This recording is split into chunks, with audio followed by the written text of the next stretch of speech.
Hey, this is Dan with You Too Near Me Not to Hear Me. Thank you for joining the program. I am truly honored and blessed to have a very, very good friend of mine, somebody who's known me way, way, way, way back when, but a really phenomenal professional in psychology.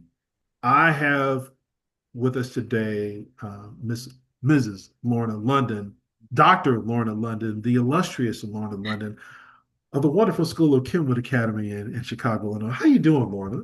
I'm good. It's so good to see you. How are you? Yeah, it's great to see you. It's great to see you. Thank you so much for joining us here on YouTube New Me Not to Hear Me. This is a really kind of a special show for me because um, I want to open up and talk about failure in life and then the recovery process. And so the great, wonderful thing about this is that in getting a chance to discuss this with you, I'm hoping that for our listeners that we can frame an idea that, you know, embracing the failures that you have, and maybe I'm overreaching this, but embracing the failures that you have and seeing it as the lessons learned that lead a pathway towards your next steps. I'm not going to say whether or not it's going to be your next success, failure, but just these are your processes to keep movement forward. So, in saying that, um, tell me if I just open up to you and just simply say, failures in life as a professional, how do you approach or look at that when you are talking with, individuals about how to handle and cope with just basic failures? Mm. Boy, I'm so glad you brought this up because it's such an important topic and it's something we all deal with. We like to think, oh, we can be a success at a drop of a hat, or, everything we have to do has to be successful. But if we think about it, our successes oftentimes come after periods of failure. And I oftentimes look at failure as an opportunity. Now, in the moment, it's not so easy to see it as an opportunity. In the moment, if we have failed at something, we often beat ourselves up. We often think, what have I done wrong? Or I'm not going to ever be able to make it in life or in a relationship or in my schooling. I'm just going to be a failure. But you are not the failure. What maybe you have been involved with failed. But in Mm, order to become successful, we have to sometimes fail and we learn from failure. It becomes an opportunity for us to take a look inside, think, okay, what happened either with me, with the situation, with the community, with the setting, whatever. Let's evaluate it. And then what can I learn from it? And it's that learning from it and moving forward that helps us to be successful. If we were successful at everything that we did, that feels like that would be great, but we don't always learn from it as much as we learn when we falter. And that's part of what I think I'll tell a lot of people in the work that I do. Let's look at the situation. mhm. Why do you think it failed? Or even, what made it fail? Do you think it really was a failure? Sometimes it might be the letter F on a paper when a teacher put Ooh, that on there. Ooh, that didn't feel good, right? did not feel good and doesn't feel good. Doesn't feel good. No. But I remember looking at here. Can I tell you a story? Tell the story. Okay. I was in college. Takes a lot to admit this right now. I was in college and I had a biology test, and it was on one of those Scantron sheets. Oh And God, probably remember those. I Oh. remember those. And we were in this big lecture hall. We took the Scantron test, turned it in, got it back, and I looked at the bottom, which is where your score was. Mhm. And so I saw the number pop up, and I thought, that's kind of weird.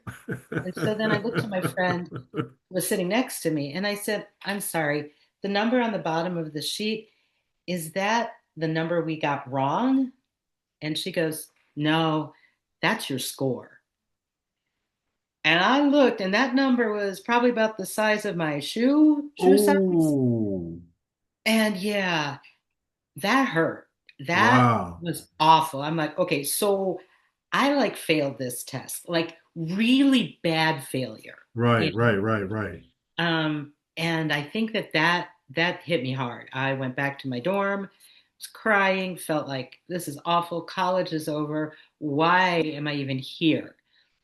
And then, I thought about it a little bit and I thought, well, what do I do when I fail? I got to ask for help, which Mm, can be really hard for a lot of us. And I think we often think that when we ask for help, we're being weak or we're admitting not knowing. mm, mm, But I'm like, I'm a freshman. I don't know a whole lot of people. My mom and dad aren't here to help me with this. I need help because hmm I'm not going to let this thing define me.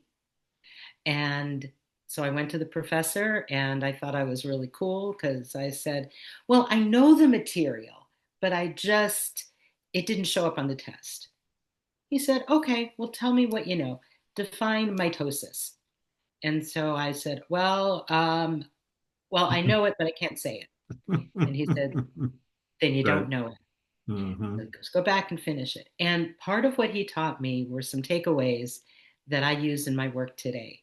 One, yes, when you don't know something, ask. Ask for help. It's a sign of strength to be able to ask for help. Okay. And I didn't ask for help in studying for the test initially. And that didn't work out so well. Okay. So I thought, okay, let me ask for help. And then number two, let me take that knowledge that he's giving me and look inside. What was it that I didn't know? And how can I learn it? How can I take what he's shared with me and hmm improve?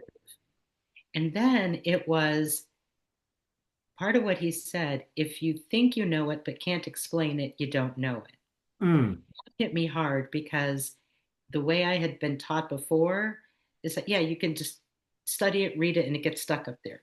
I had to learn hmm a whole new way of learning. I had to be able to not only write something, I had to be able to talk about it. And those things, when I put them together, and then I guess one other thing, hmm I think I realized, he didn't say it, but I realized that number, that score did not reflect who I was. I know I knew more than that. mm, Limiting myself by looking at that score made me feel like a failure. hmm But when I went back and I studied and I went to office hours and I worked on practice tests and I took that next test, I got a much better score. And same thing Wow. happened with the third final exam, got a better score. Eked out of that class with a C, but Okay.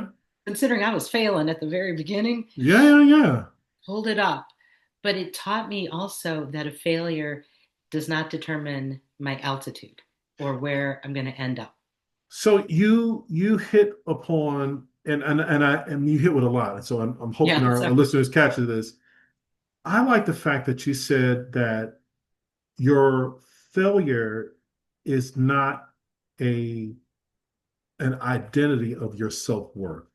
Because when you talked about asking for help and not asking for help because you didn't want to appear weak, yeah. I think a lot of us fall into that gap. And I'm gonna raise my hand and we'll Oh, I'm talk right more with you. about it. I'm right Yeah. there. But in your three-step explanations of why the asking for help is actually a sign of strength. Yeah. I can and we can apply this outside of the academic, realm and really just talking about if we're just looking at relationships, work relationships, right? I've got a buddy of mine who is really struggling professionally, and he's at our end of well, my end of the spectrum. You're still a young thing, girl. Go ahead. Oh, you're But so kind. but Thank but you. But but now, he is at the tail end of this, and he's recognizing that his health, physically and mentally, is strained and who he's dealing with as his boss is causing strife. yeah. And he's at a crossroad of saying, is it really even worth me being here anymore that I could end up losing my life?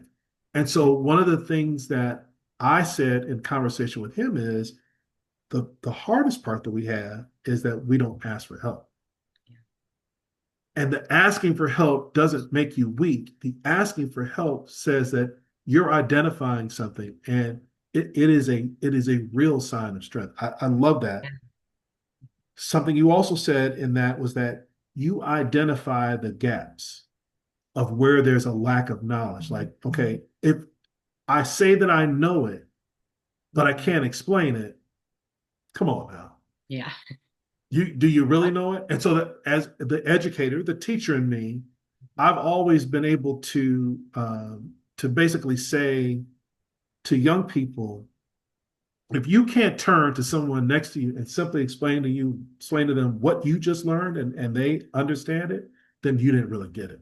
Mhm. You don't because to be able to educate means to be able to teach each other. So identifying the gaps and teaching it to yourself, but then also turning and teaching to somebody else, being able to explain it. And then the last thing, and I love you for saying this because I think even for myself, this was the this is the thing that still affects me even today, that the score isn't my identity. Mhm. And I think that's the part that many of us will look back and we'll look at our life scoreboard and just simply say, man, I didn't even accomplish any of the things that I wanted. And that makes me appear or feel like I failed. Yeah. And so when you're at that crossroad of meeting up with somebody who is in that kind of situation, how then do you help them to undergird or get themselves maybe not even back on track, but just to understand that thought process and why that isn't very healthy?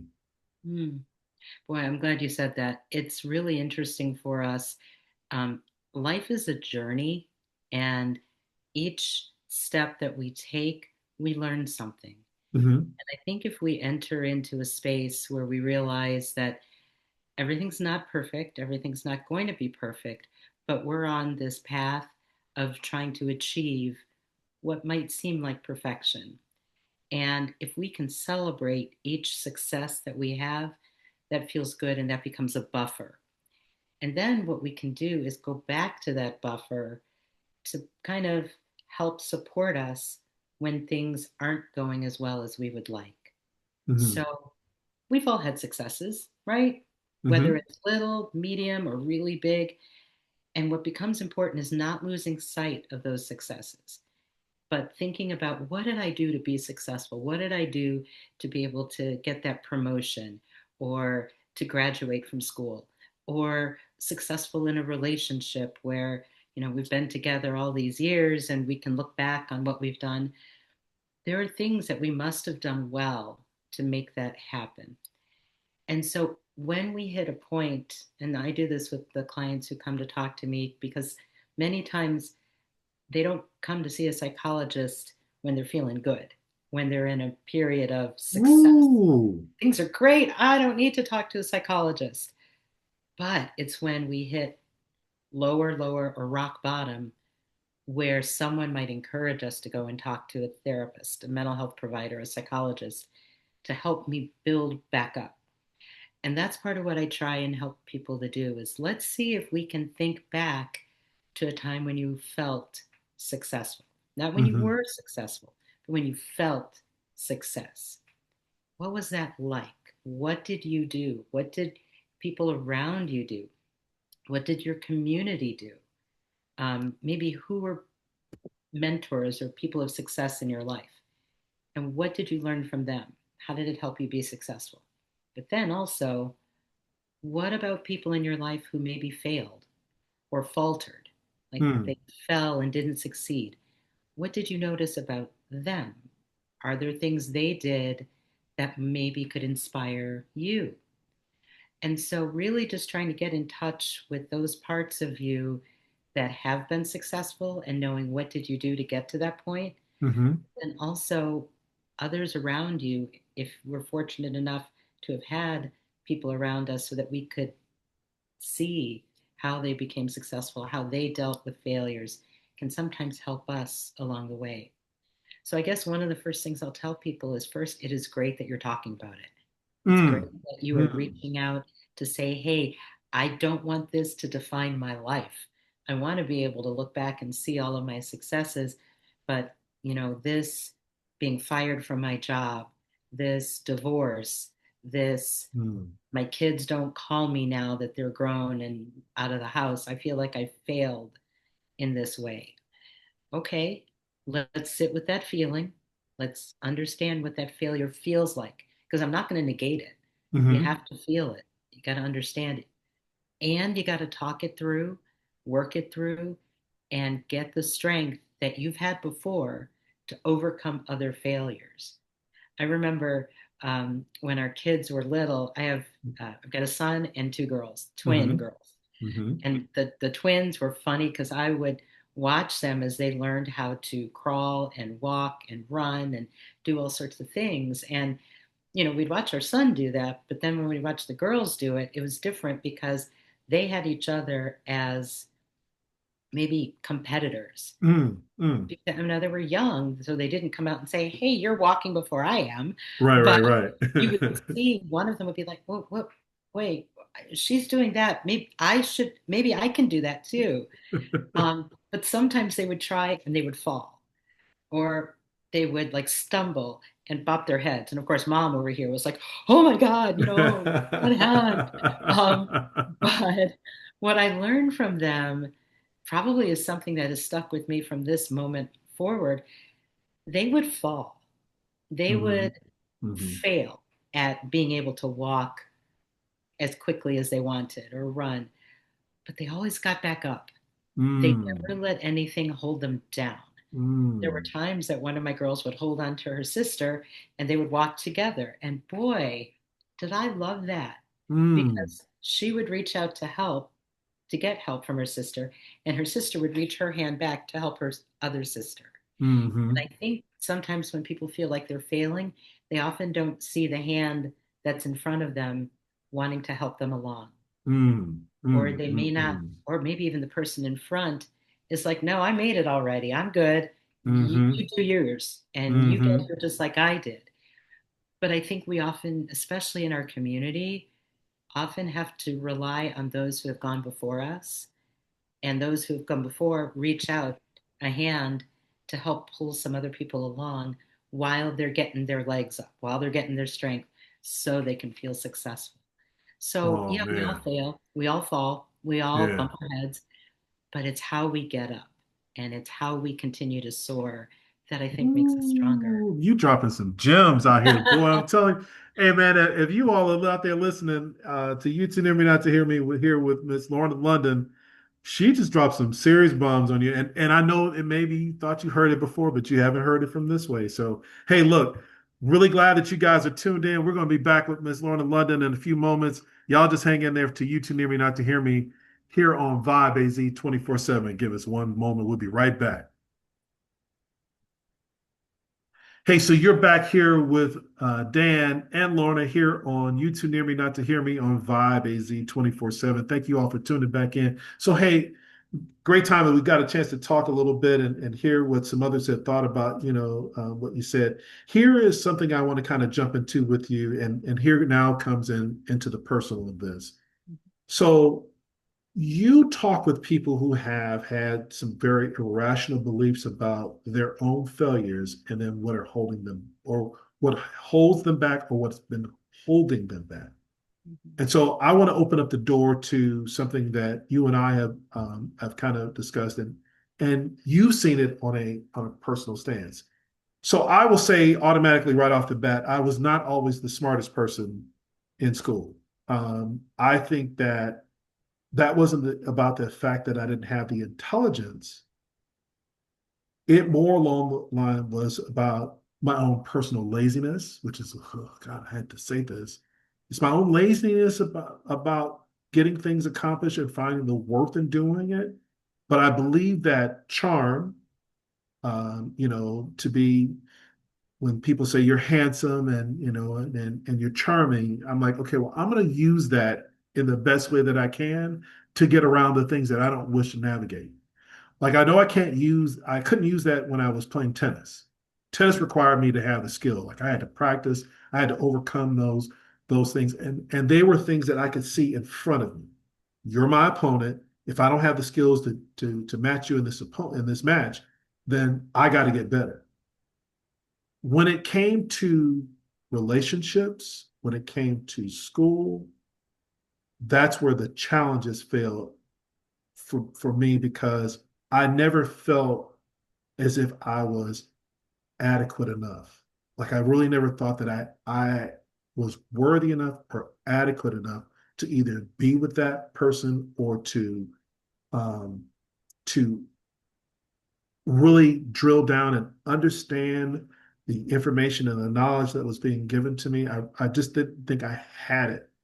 And so I struggled from, middle school, not elementary. I think I understood it and it was really kind of simple. But when it became the challenging times of getting to middle school, high school, and then even the struggle it took me to get into college and to get through college, and then after college and then getting to being professional, this overcoming of not having a strong self-worth of me being worthy enough or valuable enough to be engaged into this, I, just I struggled. So right off of the bat, when I graduated from high school, I ended up just working for a year. I wanted to be in school, couldn't get that opportunity to get into school, was very embarrassed about the fact that that happened. Everybody I knew was off to school, or most people I knew were off to school, and I didn't want to feel like I was being left behind. So I covered my tracks. I didn't tell the truth about certain things. I didn't feel good about it, but I wanted to be in the room. I wanted to be a part of those people's experiences. I wanted to be a part of those process, but I felt like I was, and I knew I was a phony. I wasn't what I needed to be. The struggle came in just when I finally got to school. And then when I got there, I recognized the fact that, wait a minute, I can't compete.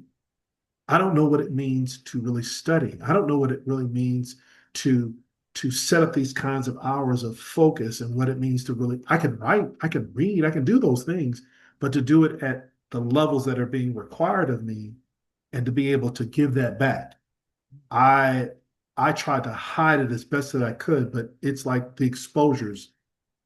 You peeled back, the layers, and I was getting exposed. And the more I got exposed, the more I retreated. I retreated into, I wouldn't say unhealthy relationships, but I retreated to finding solace in relationships. I retreated to finding a place where I could feel like I was successful in sports, or just being social, just, kind of like the wasting the time, right? Like I could kick back and listen to some music and play some video games and all the other kind of stuff and talk on the phone and, and be just as confident and charming and all those other kind of things because I felt like I had an escape. But I recognized, Lorna, that those things, when they caught up soon, caught up fast. And you're talking about over a 2 year stretch after I graduated, I went from entering Morehouse College with a 2.7 GPA, graduating out of Kenwood. And in 2 years, I went to 0.63. Yeah, take that on for a minute. Like that was complete failure. Like this was complete slide. And I saw the way things were crumbling around me.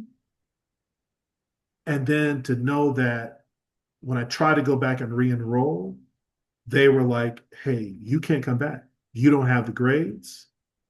This isn't going to meet your financial aid obligations.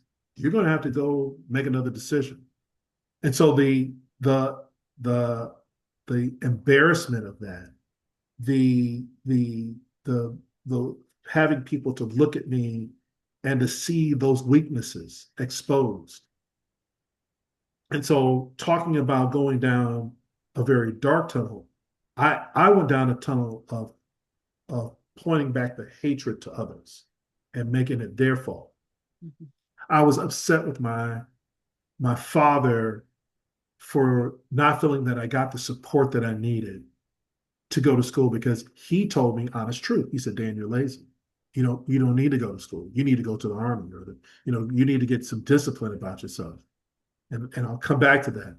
And then my mother, for loving me regardless, but knowing that I just didn't have it, but yet, okay, but my baby's got to go. He's got to go. He's got to get there. My sister's surrounding and protecting me. Although my sister Ida will tell you that no, she would tell him, Dan, you lazy. I don't know what's wrong with you. You got to you got to fix it. So going through all of that and then me blaming others for the things that was going on. I blame Morehouse. I blame my friends at school. I blame my friends in high school. I blame teachers. I blame it was everybody else's issue but my own. And it really never took hold, even for the 2 years that I had left Morehouse and I was back in Chicago and I was working full time and my sister helped me get back in school and I got a chance to retool myself. But in retooling myself and going through the steps, I still had that issue of blaming others. Like I didn't take the responsibility of that on myself. I blamed others. And so in telling you all that, my irrational beliefs of me not being worthy enough to be in certain people's presence, me not being smart enough to be in classrooms where here at Morehouse, I was with my brother, I was with my fellows, and we're in class together. And I took it, I didn't take the advantage of that. But when I got to the University of Illinois Circle campus and I'm sitting in a room with 300 people who don't all look like me at all, I'm feeling inferior because I don't think I can compete. But I started to figure it out. Once I applied myself and understood about setting up schedules to study and to read and to ask questions and not feel embarrassed and all these little incremental things that you were talking about, before in that journey, I started to look over at other people's grades and people who I thought were, also smart and everything else. I I remember this. I remember this with like it was clarity from yesterday. I had a we had a classmate of ours, Bridget, and Bridget and I were at UIC together. We were in a political science class, and we took a test.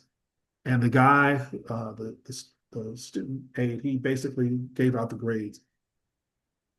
Two highest scores on the test were 98 and 95. The rest of them were all below 70. And so when I got my paper, I saw the 95 grade. I'm just like, oh my God. And then I looked over at Bridget and she had the higher score. And then I looked at all these other folks who didn't look like us and they were in the 50s, the 40s, and people who I thought were so smart. And I was sitting there going, well, wait a minute, hold on. Why do I think that I'm not able to compete with them just because my race doesn't match them? And it was something that it was holding me back from really saying that I can be an academic. I can learn. I can do this. I don't have to think that I'm inferior because of what you see on what appears to be who I am. I actually can do this because it requires a little hard work. That irrational belief, believe it or not, still kind of permeated through career. It sometimes it permeated into me making the decision whether or not to get married or not. Like I just didn't think I was enough. And I know that's a long way of me getting into the intro of all of this, but I wanted to give you that because you knew me then and probably didn't, I don't know, maybe you understood or didn't understand, but this is what I was struggling with. And I didn't have anyone to turn to and simply say, hey man, what happened to me? Well, somebody asked me, what happened to you? Instead of what's wrong with you, what happened to you? I didn't have anybody to turn to and ask because I didn't know what was wrong myself. And so those irrational beliefs have carried through.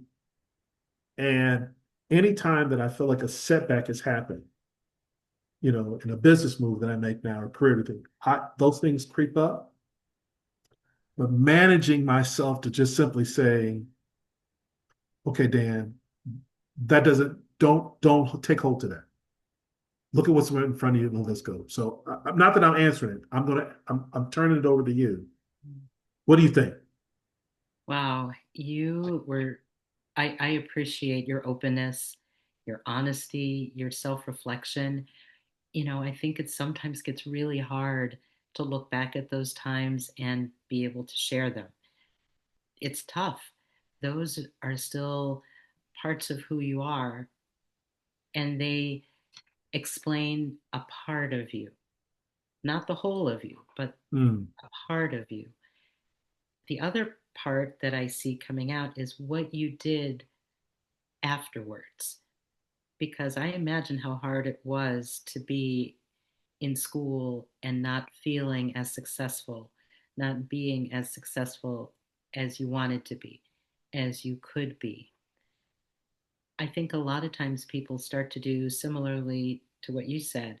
There's sort of that internalization. What is it about me? What have I done wrong? I'm no good. I'm a failure. I can't ever do this. I'm going nowhere. And it's all my fault.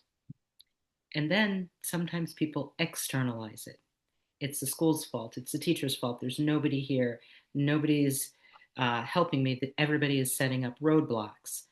And so sometimes, whether we internalize it or externalize it, it still hurts, whether it's hurting ourselves or hurting other people. It takes a lot of strength to be able to say, all right, that this is not where I want to be. And so I might have to pivot. I might need to reevaluate. Sometimes success is impeded because of certain things in our world, in our environment, in our history. Um, I think sometimes we look to other people to support us or we'll ask for help, but we don't even know what to ask for. mhm, Sometimes people will give us feedback, but we may not be ready to hear it yet. mm, mm, And, mm, I can only tell you the number of times people have told me something and I'm like, no, no, I'm not going to listen to that because I don't want to hear it or I'm not ready just yet. And that's okay.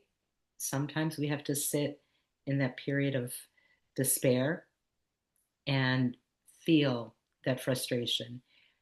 But then it's like we turn that frustration, that fear, that anger, that anguish into fuel. mm, And we use that fuel to propel us forward. Because if we don't have what it takes, but we know we need to get there, we're going to have to find the fuel. So if I'm going to try and get in my car and my gas tank is empty, mhm, but I want to get to California, I'm not going to get very far. mhm, I mhm, got to find a way to fill my tank. mhm. Now, filling my tank is going to be, do I have money to buy gas? Come on. Very Right? timely right now. Especially with these prices. Exactly. I'm like, I may not be able to make it with a full tank of gas. I may not be able to afford it. Uh-huh. Is there something I can do to maybe get the money so that I can afford to continue on? And we see students dealing with this all the time. I don't Mhm. know if I'm going to have money for tuition for next semester. I Ooh, don't know if my scholarship's going to come through. I struggle with my grades, so maybe financial aid won't work. But what I love about what you were saying, Dan, that didn't stop you. Look yeah. at what you accomplished after all of that. What you had in front of you were some roadblocks on your path to where you needed to be. Mm, And it's kind of like me filling my tank with gas to drive to California. If I don't have it right now, but my dream is still to get there, I'm going to see if there are ways that I might be able to find an alternative path. Maybe I'll take a train. mm, Might be more affordable, might take me longer, but what's the beauty that could come from that? I could see the beautiful environment. I could take in the sights. mm. Um, I remember taking a train from here to Canada once, and I ended up spending, I think it was about 8 hours next to probably one of the kindest, most curious souls ever. And I thought I was just going to enjoy reading my book and listening to Wow. my music, but 8 hours worth of conversation that enriched my life. Whereas if I had driven by myself in the car, I would have missed out on that Yeah. amazing friendship that came about during a train ride. It- we don't give up on what it is that we want. We might just have to find another pathway to get there. And that's part of what you showed. Even if there was frustration or I don't think I can do it, you did not let a negative experience or a challenging experience prevent you from achieving your goals. And I Mhm. think every single thing that we do teaches us something about ourselves, whether it's, wow, well, That didn't work out the way I wanted. Did you give up? No, you didn't. Did you take a Hmm. pause? Yeah. Did you take a different direction for a little bit? Yeah. But it got you Hmm. back onto the track where you needed to be. Sometimes it's about timing. I think Yeah. sometimes we fail because we're not quite ready yet, Yeah. or there are too many other things that are getting into our minds and our heads. I'll see students deal with this a lot. They may come to college, come to grad school thinking, yeah, I'm ready. Hmm. But then they don't understand what the workload is going to be. Or maybe they haven't had people in their lives to kind of mentor them along the way.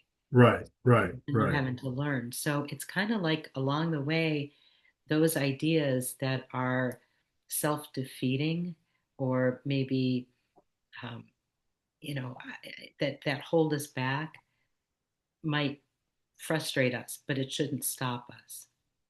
So I think, Yeah, I mean, and you explain it so eloquently, and it feels like it wraps it with a bow. But I tell you, the sometimes even now I think about the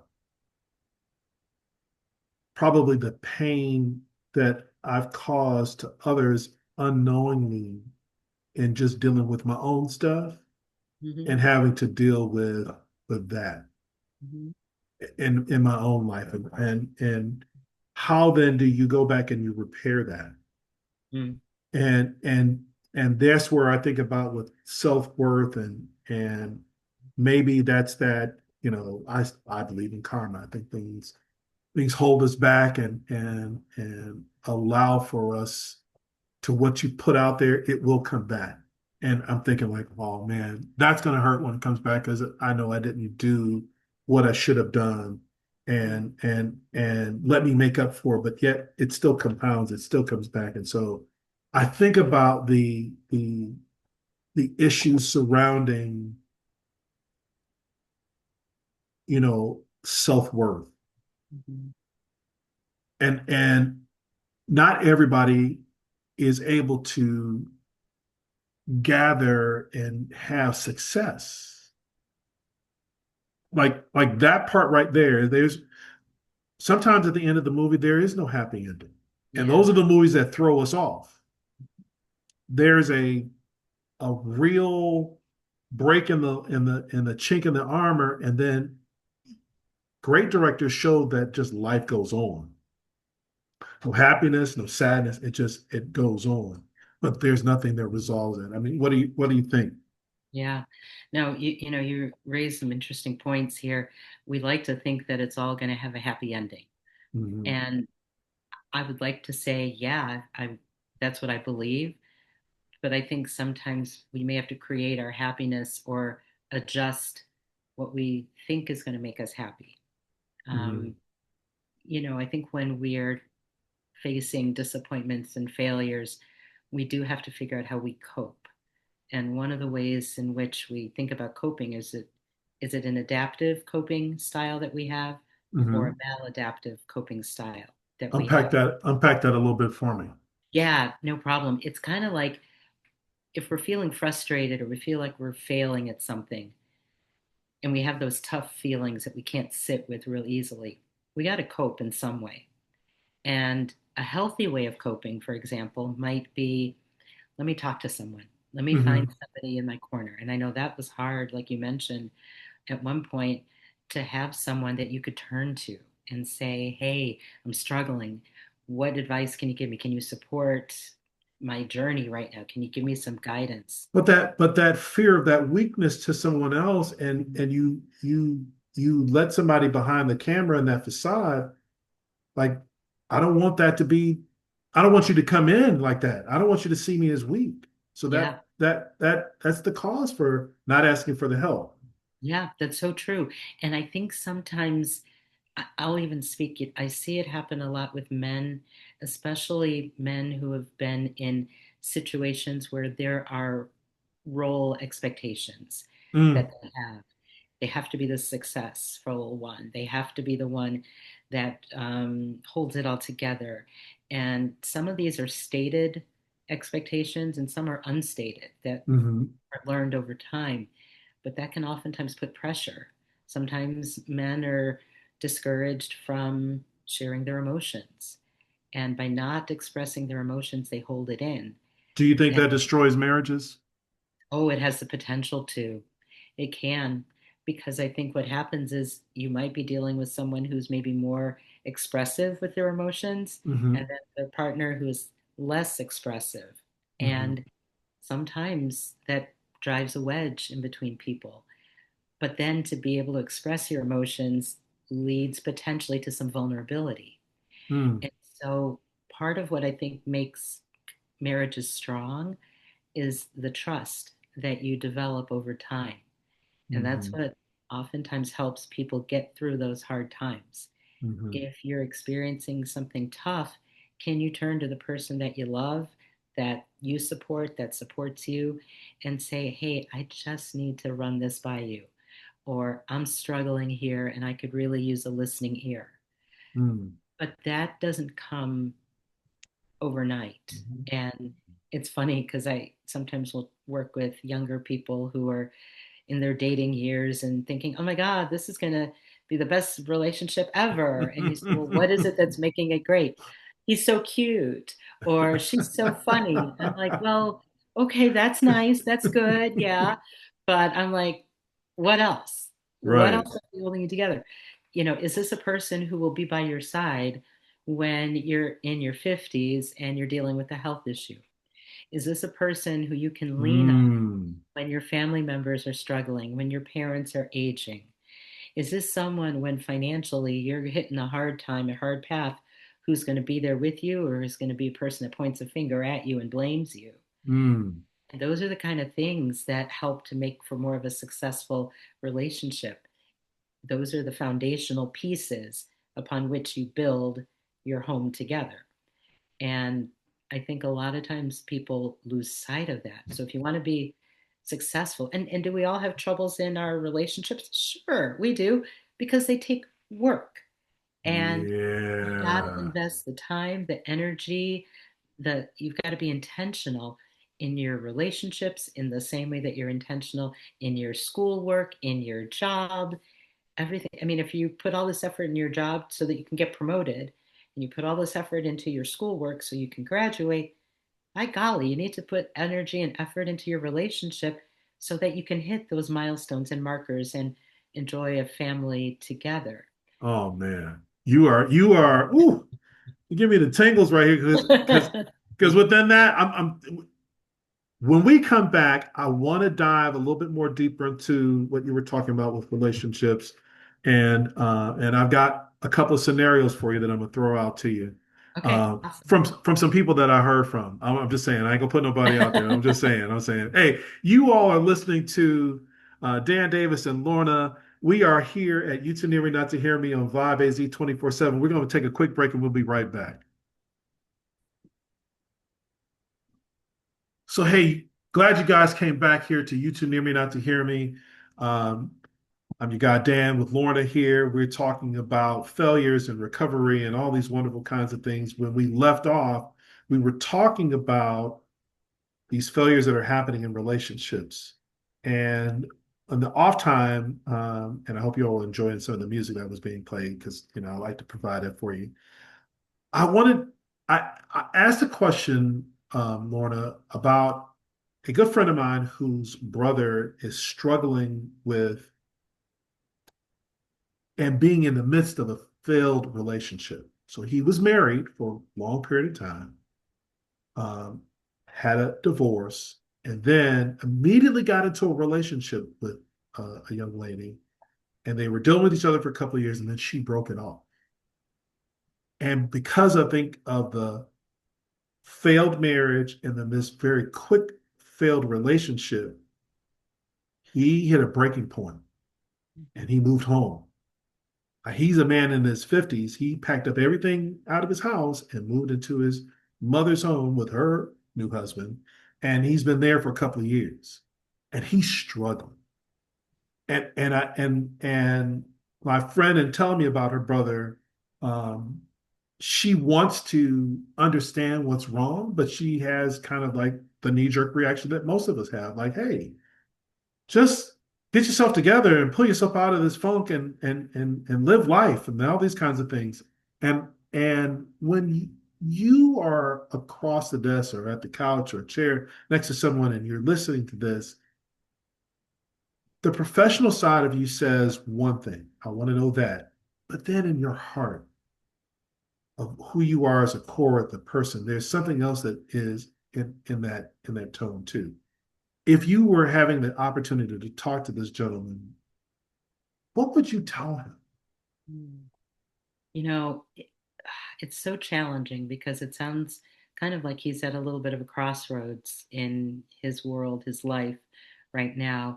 I think one of the things I would want to give him first is a safe space to be able to be himself Mm, and really let him know that by being here and talking together, anything that he says is okay. I want him to feel safe. And so the first thing I'd want to do is help provide that, which might mean first reaffirming him, letting him know, I know it took a lot of courage to call, took a lot mm, of courage to come in and talk about life. That's one of the things that I see my clients struggle with is they, like we were saying earlier, they don't come for therapy when they're feeling well. They right. come when things are really tough and they're hurting and they're struggling and they need someone to listen. And so that would be the next thing that I would do is listen. Hmm. And Hmm. I'd probably ask him questions about how he views his world, how he views his relationships, what kind of things is he feeling right now. And before I gave any kind of feedback or guidance, I would listen. Mm, We feel that sometimes people in our world don't listen actively when we're sharing something. And that's a way I think we can work to try and help each other. Sometimes we're listening to respond rather than listening, or yeah, we're listening to respond as opposed to listening to understand. ooh, you probably triggered some nerves in some of the folks who are I listening know. right now because It's like, oh, because when we say active listening, yeah, you know, as a medical professional or just as an understanding of basic biology, when you open your mouth, your ears close off. yeah, that's Like right. you can't hear when you're talking. Yeah, that's Um, it. and as soon as you close your mouth, oh, that air pressure just releases and oh, I can listen now. Yeah, it's like, what a concept. Like, Yeah. wow, that is the tough part about that. And so yeah, I just active listening is in this failure recovery and how we're doing it, choosing someone who has active listening instead of choosing someone who's just going to tell me what I want to be told. Like, how do you help somebody to figure that part out? Like the best person in a sense. Mm-hmm. So for instance, if your friend came and we were talking and we only would have an hour together a week or every other week. And And that's not a lot of time. it's not, but what I hope it does is to plant some seeds that will ultimately take root. And it's the change that comes from actively taking those seeds and making it bloom into something beautiful. But Hmm. that means you got to give it some good soil. You've got to give it water. Now, this is depending on where you're planting the seed. Is it Right, in right. the Midwest, the Northeast, or out West? Is it cactus? What does it need to be able to thrive? Hmm. And I think many times as a psychologist, I want to kind of plant a seed that helps people to grow outside of our therapy sessions. So it might mean let's talk about some things, let's peel back layers of the onion that we all have. And sometimes that gets a little tough, but it's peeling back those layers, maybe exposing some vulnerability, giving someone an opportunity to self reflect but also to look at their environment, the people that they surround themselves with, and Hmm. really kind of make some decisions about whether or not they're able to be even more successful by looking at the people in their lives Mm. and seeing, do the people in your lives bring out the best in you? Can they support you when you're struggling? Can they give you guidance if you're needing it? or the people in your life, ones that are critical or ones that are pulling you in a direction that that little voice inside of you is telling you, nah, don't go down that road. That's not going to be healthy for you. Sometimes we tune out that little voice inside of Right. us telling us what we don't want to hear. Ooh. But that's a lot of what I think we need in our world and in our communities and in our relationships is an ability to listen actively to each other, but Hmm. also be able to listen compassionately to each Hmm. other and understand if the person next to us is not happy, is not feeling successful, is feeling like a failure. What do they need from me? Maybe they need me to be patient and a good listener and understanding while they work through it with my support. Ooh. And I think sometimes Ooh. that can be a real tough thing, Ooh. but it sometimes is what we need. It gets you thinking. Come on, Doc. Be honest with me. Do you really want to sit there and hear that? To do what you do and to take in everything that's coming in to you on a daily basis. Yeah. How do you how do you then cope sometimes with maybe the person that you're working with, they didn't follow through on the process. They, in a sense, failed. Do you take that in Mm, yourself sometime? And is that hard to deal with? I mean, I'm just curious about because we're yeah. talking about failure and recovery, right? Yeah. Yeah. Absolutely. I love that you brought that up because one of the things that I have to do if I'm going to be a good psychologist, a good therapist, I have to do some self evaluation. I've got to figure out, did I do my best to help my clients? Hmm. Did I maybe say the wrong thing or say too much or not say enough? Hmm. Or did I bark up the wrong tree in that session? I have to, after every session, think, did I do the very, very best that I could on behalf of my client? Is there something I could have done better? Have there been times that I have felt like a failure in the work that I do? Yep, I sure have. No, come on now. Oh, yeah. Honest, honest. And it's really tough because it's not intentional, but I might have made a misstep. I may have said something that was not accurate.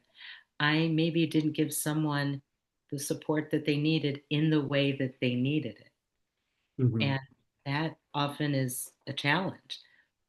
I would say too in my life in my work professionally, part of the challenge is understanding my client and what they need at that time. A lot Ooh. of times my clients might need one thing, I think they might need another, but it's really about them and less about me.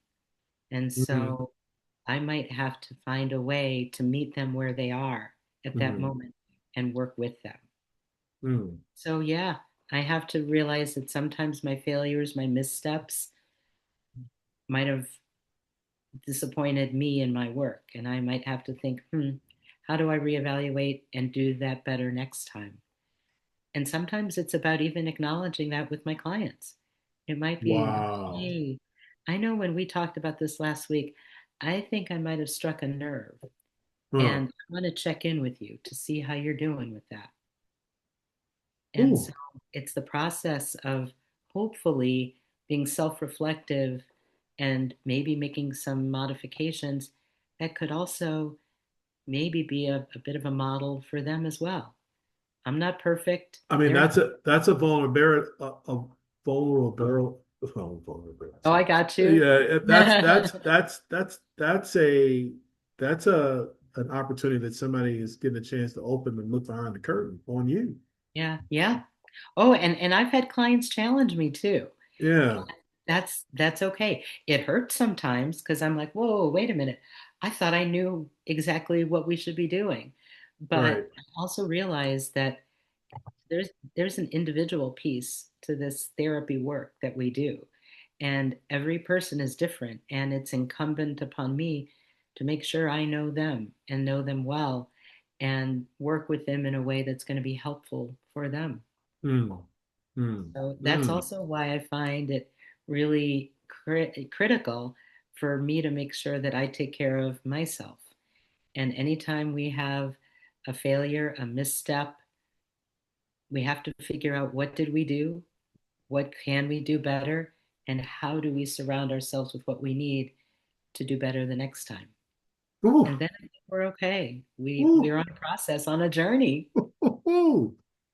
Man, I hope you all at home are leaning in on this one, man. Hey, we're going to take a quick break. This is Dan and Lorna here on YouTube Near Me, How to Hear Me on Vibe AZ 24/7. We're going to come right back and we're going to be able to just get a little bit more out of Miss Lorna and dig down a little bit deeper. Appreciate y'all. Y'all come right back. All right. Bye. Hey, thank you guys for so much. I appreciate you for tuning in to YouTube Near Me Not to Hear Me. This is Dan and Lorna. We are here on Vibe AZ 24/7. Hey, I want to kind of ask you about this ideal of seeing failures latter in your life. Some people call this the midlife crisis time or anything like that. And I think many of us, and I'm not yourself because you're still 25. Um, many of Yeah, us sure who am. are Yep. many of us got 20 summers left, and thank you, Dion Cole, for saying that. And I was like, I got 20 summers left, and I'm not trying to, when you get to 50 and plus, that's all you get. You get 50 summers left, and 20 summers left. And so the thing that I've seen many people kind of go through is this either the failure in a relationship, the failure at work, the failure in something that has happened that has caused them to say, okay, I'm going to just burn it down and I'm going to rebuild it. And I call that, in a sense, recovery, and I call it resilience. Mhm. But I think before you get to recovery and resilience, I think you get to the apologies. Mhm. I'm not going to jump in on it, but I'm thinking this is what I've had to do. I've had to first apologize to myself for not meeting a standard that maybe it was unreasonable or reasonable, but I didn't meet the standard. So I'm going to apologize to myself and I'm going to forgive myself. We were talking about teachers off air, and I was saying that in your first year, you go through a cycle 1, 3, 5, 7, 10. In the first year, a teacher, they're going to make mistakes. I remember my first year of teaching, and man, if I could go back and apologize to those kids, those parents, those teachers, my administrator, for the mistakes that I made and the damages that probably had caused and done, I would have to apologize. But I have to first apologize to myself because it is a process of learning. And I think I had to fail in order to be the person that I became in the education field and dealt with all of those failures that continued to come all the way through the years. But we get to this point of recovery and resilience, but then we find another path. What do you do when you are across the desk from someone and they've reached that point of, I need another path, Lorna? Like I am exhausted in where I'm at. I'm not happy. I need another path. And whether that is work related, whether or not that is related to an education experience or in a relationship. Oof. What do you, when that person says, hey, I got me to this point, but I need to turn the door and go to another path. Mhm. Whew, that's a tough thing, because we get to that point. We all get to that point, whether it's a midlife crisis where we start to reevaluate, what's my purpose? What's my meaning? How did I get to this point? And where do I want to be? Um, as we get older, we have some of these existential crises like that, where we have to figure out, what is our purpose in life and what does the next chapter hold for us. The way I think about it so many times is that our life is a book, it's a chapter book. Mm, And kind of like you were saying, as a teacher, years 1, 3, 5, as you work your way through, you're going to get better. But you have to start making decisions about, what do I do? Where do I take my career? and that becomes really important in our lives. Our life is kind of like a chapter book, and each chapter can lead into the next. It might be totally different from the previous one. You might introduce new characters, there might be new challenges, new struggles, but what ends up happening is you work through that chapter and lead into the next one. You, as the author of your book, can kind of create what you want that next chapter to look like. But it requires us doing a little bit of rethinking and reflecting back. Well, what have I done up to this point? What were my goals? What did I envision myself doing? Am Mm, I there? Do I want to do more of that? Or is there something else that maybe has been untapped that I can direct myself towards right now? And if that's the case, do I have what it takes so I can be successful at that? Is this job fulfilling for me? Is this something I want to continue to do? Or hmm. do I have another dream that I haven't had the chance to pursue yet? And if so, I often will work with people on how do you make that step? Do you just quit the job and start up your new project? Or Yeah, I where was do about to ask, like, what do you do? yeah, see, What do this you is do with where, that? What do you do with that relationship? oh, and see, that's where it gets really, Ooh. really challenging. I don't want people to make any quick decisions about anything that's important in their lives, especially things that they have worked so hard to be successful at. That doesn't mean that you don't change or pivot or make adjustments along the way, but do it in a way that's going to set you up for success. Mm, So, for example, if you're in a relationship and let's say it's rocky, let's say you're at a point where you're not communicating with each other, mm, you're growing apart, you're feeling alone, you're feeling isolated. There's no kind of loneliness like being in a failed relationship. mm, That's when you feel alone and lonely. And so let's say if you're at that point, you're like, I don't want this anymore.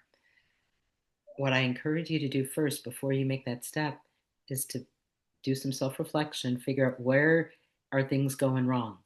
Is there something that you're doing that you might need to revisit? hmm, hmm, Might also need to talk to your partner, your significant other, your husband, your wife, the person that you have loved and been with and created a hmm. life with, and let them know what you're feeling.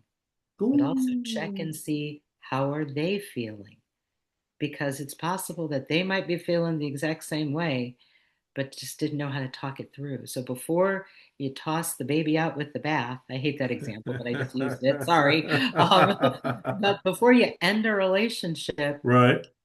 I encourage people to look into that relationship and figure out what are your needs? How are they being met? How are they not being met? Can they possibly still be met within your relationship? Because one of the challenges is if you have met somebody else and you are finding yourself attracted to somebody else outside of your relationship, the important thing to consider is are my needs getting met in my relationship? And if Mm. not, am I looking elsewhere for them to get met? And if that's the You know case, they are. Come on now. Come exactly, on now. that's right. But Come then on the other now. part is so let's say you leave this relationship and you go to this one. What happens in this relationship when your needs aren't getting met? Do you go to another one or another one? Well, And so well, before, isn't that the adage that, you know, the one thing that doesn't change in any of the relationships is you? yeah, that's Like right. you are the constant. So Yep. maybe, and this is the part that we don't want to face. Like, I don't want to say that there's something wrong with me. Yeah, that's right. Because I, that hurts. That feels like, what's that word? ooh, Failure. failure. And we don't want to be a failure in our relationships. But here's the deal. We know that people change over time. We get that. We understand that situations change. Got that. I, I've seen so many couples that But Lorna, do we really change?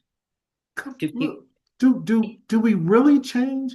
I think Isn't there something to be said about the fact that who you are at your core when you were a child, you just have layers of experience and age and growth over the top, but that's still that you, there you're is still still, that little there is 7-year-old still you. that, one of my daughters has a personality of being um, the jokester, the comedian.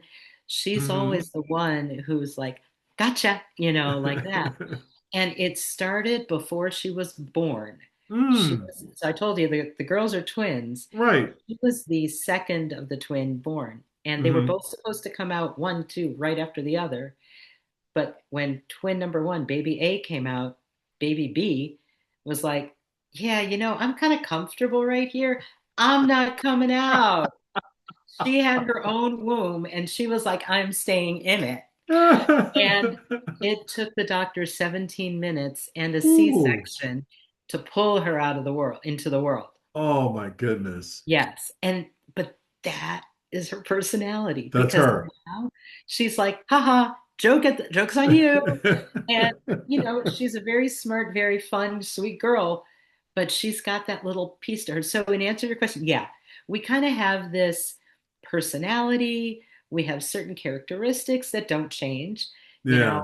and I see that happen all the time. My other daughter is very reflective, big listener, but sometimes she's like, yeah, no, okay, I'm tired of being a listener. It's my turn to talk now. And here I am, world. And so I'm seeing a difference in her personality as she has found her voice in life. Wow. So I do think that we have characteristics that are kind of innate to us. We also have things that we have learned as a function of our environment and the people Hmm. with whom we interact.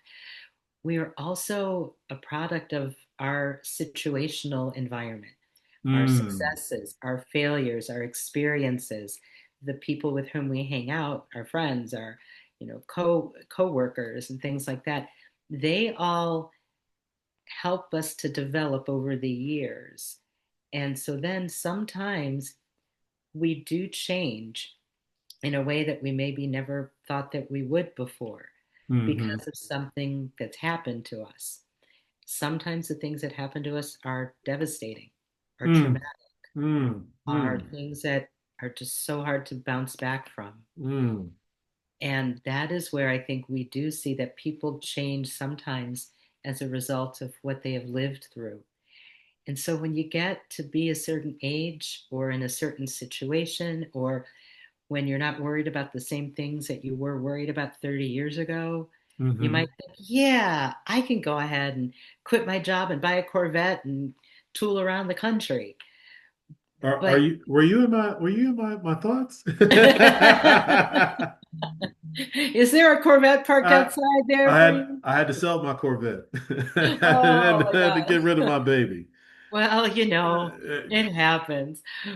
But you know what happens for us? We do change a little bit over time, and we may not be exactly the same people that we were. Some of us are still the same. Some of the, personality characteristics, the values, the ideas, the thoughts about things. But then sometimes things change a little bit, and we may not be the same people that we were when we mhm. entered into a career, a relationship, a friendship. And I've Mm.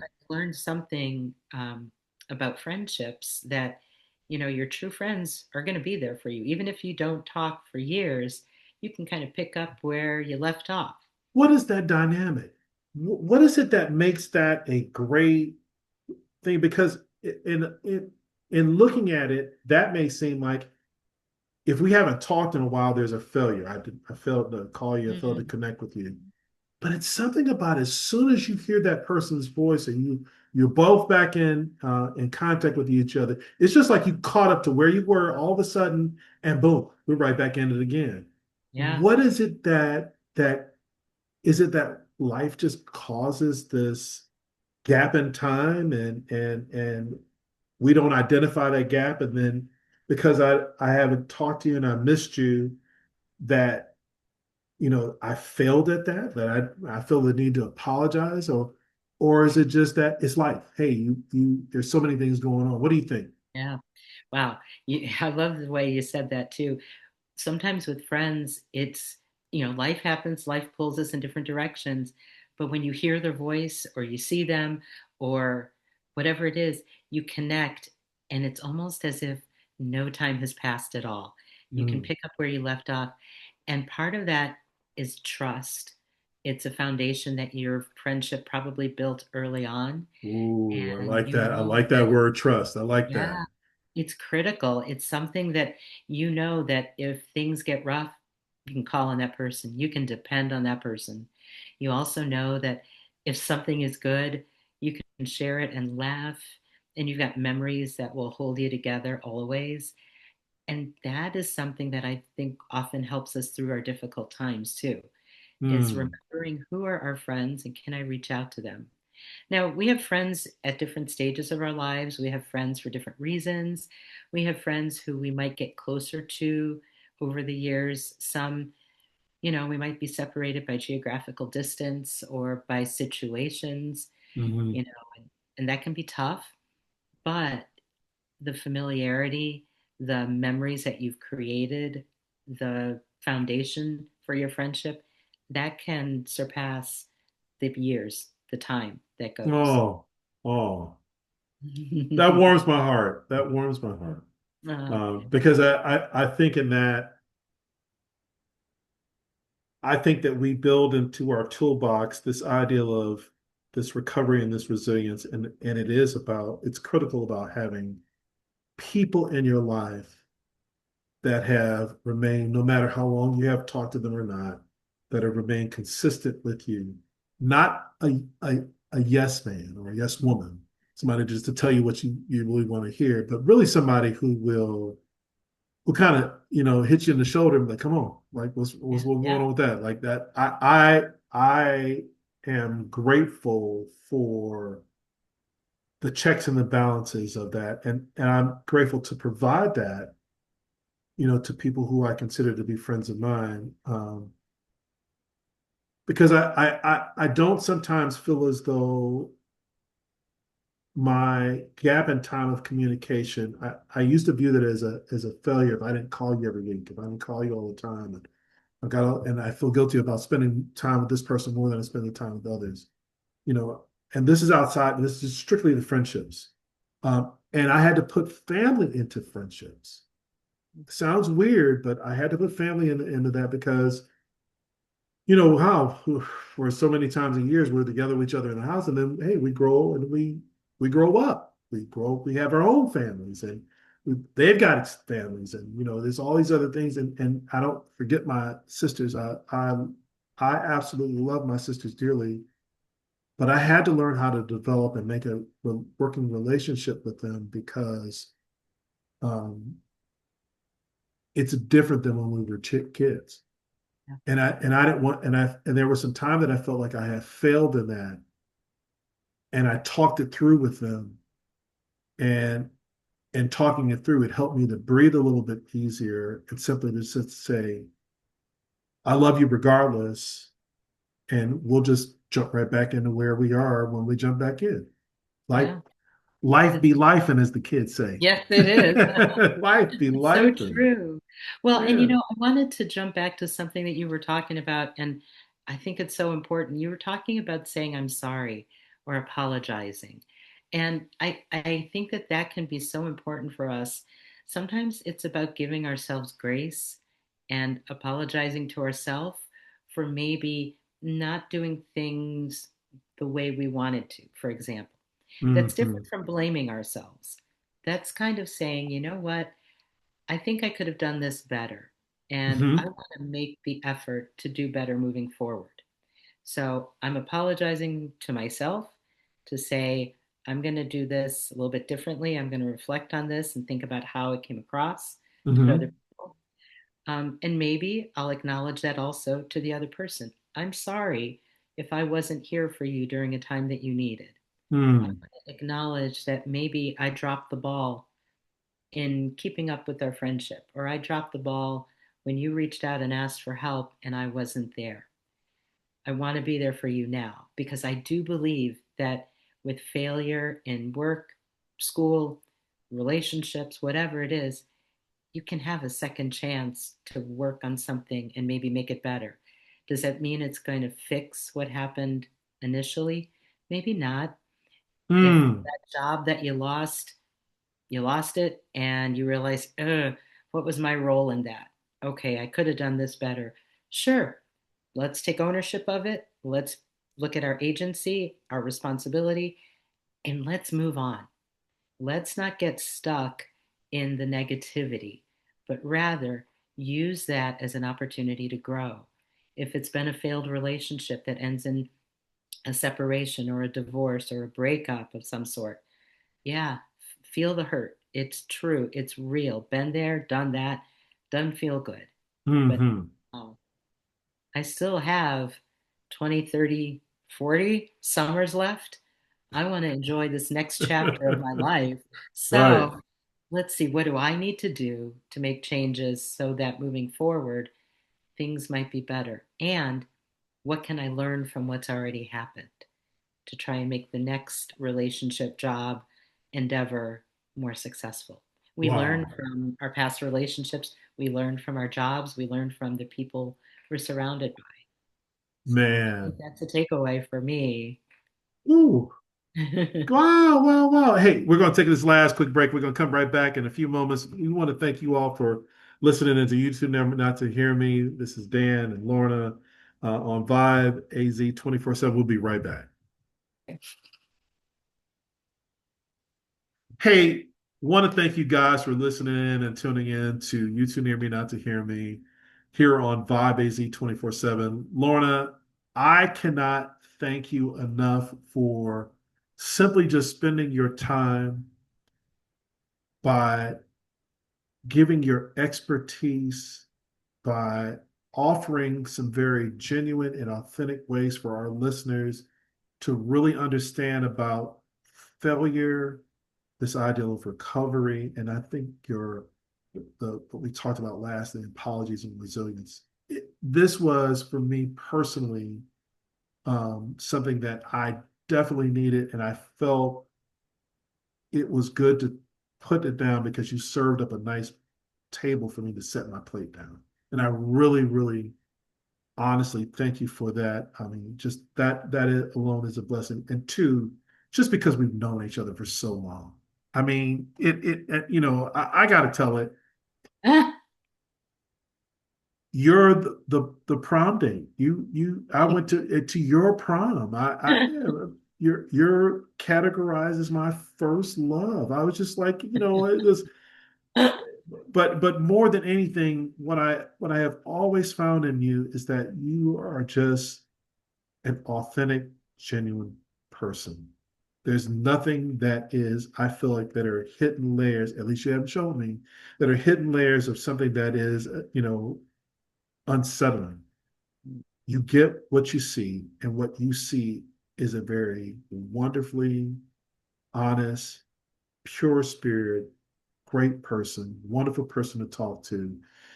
You know, again, I words cannot express how grateful I am for you doing this for me. And I have to say thank you. Thank you, Mom. I appreciate you. Oh, well, I want to thank you so much for inviting me to do this, Dan. This has been wonderful. And I'm so grateful for our time together and our opportunity to kind of pick up where we left off years ago and Yeah. be able to have a great conversation. It's always something I've cherished about you, your genuineness, your honesty, your openness. And I'm so glad our families can connect and, have had Yeah. a chance to Say talk. hi. Say hi to your husband and the girl and your Thank son you. for me, man. Yeah, we'll I do. will. They'll be so Yeah. glad. And then, please say the same to your wife. And the next time that we're all in the same zip code together, we'll Yeah.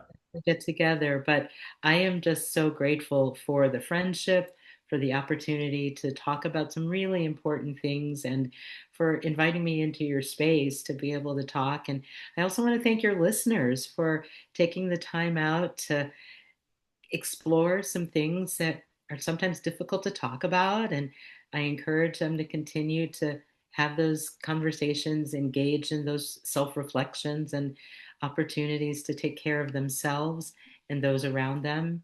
And to be mindful of the fact that we are all on a journey together. And, if we stumble or fall, it doesn't matter if we have fallen, it's how we get back up. And Mm. sometimes getting back up means asking for help. It might mean reaching out.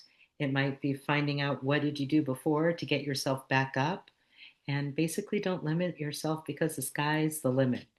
And if you can't get there one way, you get there another way. But you got to keep pursuing it and keep on trucking. So Ah, it's thank a you, sir. wonderful opportunity to talk with you. And Yeah. I hope your plate always remains full because you give so much to so many people. Thank you so much. I appreciate it. And to our listeners, thank you guys for tuning in to Vibe AZ 24/7. Again, this is You Too Near Me Not to Hear Me. I'm your host, Dan, with the wonderful Miss Lorna. I thank you guys. Until next time, see you again soon. Bye bye. Bye bye.